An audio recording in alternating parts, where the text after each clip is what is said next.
Goeiedag liefdes, ek hoop het gaan met julle goed en dat hierdie lang naweek en naweek was dat jy bietjie kon rus en kon asemhaal en net weer lekker reset, maar vir my Pastoor Tief Boysen en die hele beleefspan, dit is vir ons 'n enorme groot voorreg om weer vandag saam met jou tyd te kan spandeer in God se woord. So vandag is Maandag, so kom ons hardloop. Dan kan ek iets vra, net eerlik, reguit man af.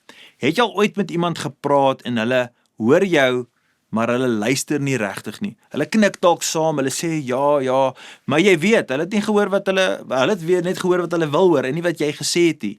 Nou hier is die vraag. Doen ons nie partykeer presies dieselfde met God nie? Ons hoor sy woord, ons sit dalk in 'n diens, ons kyk dalk 'n oordenking video, ons lees Bybel, ons lees 'n paar verse, maar dan kies ons selektief watter deel ons ernstig gaan opneem en watter deel ons net lukraak gaan ignoreer. Nee? Nou Jakobus, die broer van Jesus, sê dit so duidelik in Jakobus 1 vers 22. Hy sê, julle moet doen wat die woord sê en dit nie net hoor nie, anders bedrieg julle self. Nou kan ek dit vir ons eenvoudig stel. Dit is moontlik om God se woord te hoor, maar nog steeds jouself te mislei. Dis moontlik om te dink jy is reg, maar eintlik net selektief te luister. Dink gou hieroor, né? Waar in jou lewe weet jy, het God al met jou gepraat, maar jy het nog nie regtig daarop gereageer nie. Miskien is dit iets kleins, dis dalk 'n houding, 'n gesindheid, 'n gewoonte, iets wat jy weet jy moet los, of dalk is dit iets wat jy moet begin doen.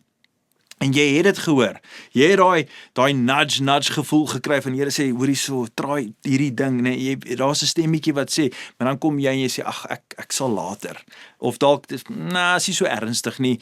Ek is nog jonk, ek sal nog daarby uitkom. Ek sal later verander. Of dalk selfs ek weet, maar ek's nog net nie reg daarvoor nie.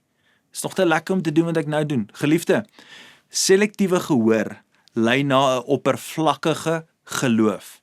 Nie omdat God nie met ons praat nie, hy praat heeltyd met ons, maar omdat ons kies wat ons wil hoor. Ons het selektiewe gehoor, ons luister na wat ons wil luister. Hier is eintlik 'n mooi ding. God praat nie met jou en my om ons skuldig te laat voel nie. Hy praat met jou omdat hy jou liefhet. Hy praat met jou omdat hy jou wil lei. Hy praat met jou omdat hy jou lewe wil verander.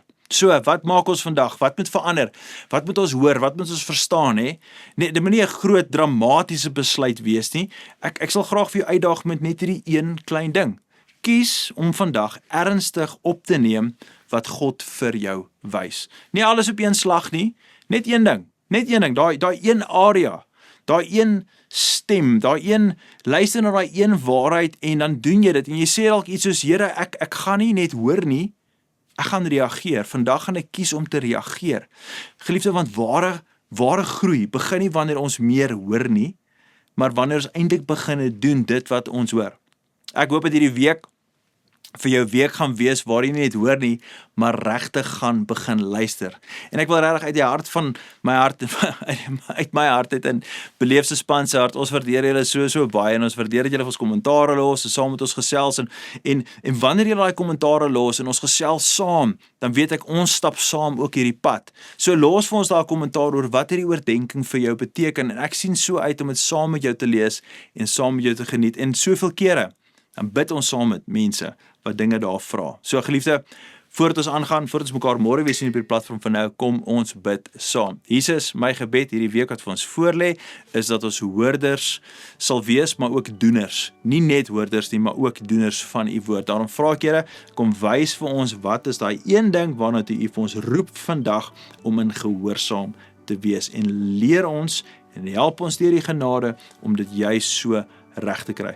Ek is lief vir u, ek weet baie mense wat hierso luister is ook lief vir u, daarom Vader, u verdien dat ons lewens lewe, wat so lyk hierdie kant van die hemel, dat ons luister na die besonderste, belangrikste persoon in hierdie wêreld, en dit is ons hemelse Vader, wat met ons praat deur die Heilige Gees, as gevolg van Jesus Christus, en daarom vra ek vandag, Here, help ons, lei ons rig, ons leer ons, om te doen, wat u vir ons vra om te doen. Ons loof u, ons eer u, en ons sê dit als in die kosbare, mooi naam van Jesus Christus. Amen en amen. Geliefdes, ek sien julle môre, gaan in vrede. Totsiens.